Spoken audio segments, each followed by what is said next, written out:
হচ্ছে যেন কোনো ধরনের কোনো অপ্রীতিকর ঘটনা না ঘটতে পারে তার ধারাবাহিকতায় আজকে আমরা এসেছি মতিঝিলে অগ্রণী ব্যাংকে। এখানে অবস্থান করছেন অগ্রণী ব্যাংকের কর্মচারী কল্যাণ ট্রাস্টের যে নেতৃত্ব রয়েছেন। আমরা এখন কথা বলবো অগ্রণী ব্যাংকের যে কর্মচারী কল্যাণ ট্রাস্টের সাধারণ সম্পাদক রয়েছেন জনাব ফাহিম আহমেদ। আমরা তার সাথে আপনাদের অবস্থাটা এখানে আমাদের অবস্থান এখানে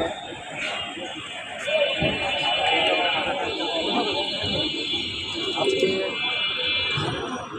ভূমি হাসিনা আওয়ামী লীগকে আগে তো আমরা মিছিল করতাম, আমাদেরকে পুলিশ ধরতো, জনগণ ধরতো না।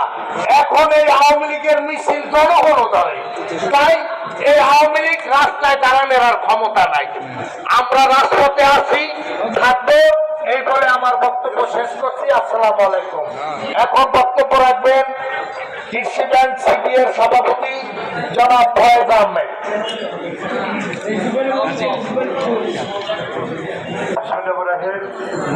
আজকে আমরা এখানে উপস্থিত হয়েছি এই সব মিছিলের পরে আমরা বলতে চাই শেখ হাসিনা যে লকডাউন মানবো না, একটা একটা লিগ কর, সবাই কর, সবাই কর, একটা লিগ কর। আওয়ামী লীগের দালালেরা হুঁশিয়ার সাবধান, হুঁশিয়ার সাবধান। আওয়ামী লীগের দালালেরা হুঁশিয়ার সাবধান। লিগ কর ছেলেদের, একটা একটা লিগ কর, ধৈরা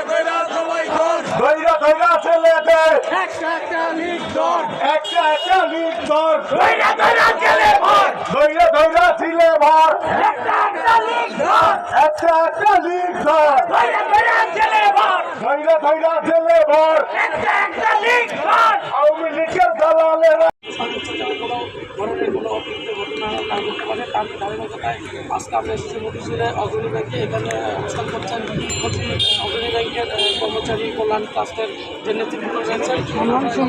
আমরা এখন কথা বলবো অগ্রণী ব্যাংকের যে কর্মচারী কল্যাণ ট্রাস্টের সাধারণ সম্পাদক রয়েছেন জনাব ফাহিম আহমেদ। আমরা তার সাথে আপনাদের অবস্থাটা এখানে আমাদের অবস্থান এখানে